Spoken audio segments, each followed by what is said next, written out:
ஆறாவது நாள் வெற்றிகரமாக முடிஞ்சிச்சு. 6 நாள் எவ்வளோ 5 நாள் முடிஞ்சிச்சு. இது 6வது நாள். முதல் நாள் தான் இல்லை எங்கள் வீட்டில். முதல் நாள் வரல முருகர். 2வது நாள் வந்து முருகர் எங்கள் வீட்டில் தான் இருக்கார்.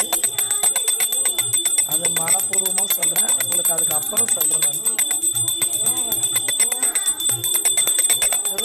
ஆமாம் ஜெயஜா இந்த ஒரு வரை ஜீவாசனை பண்ணுமா, ஜீவாசனை பண்ணு.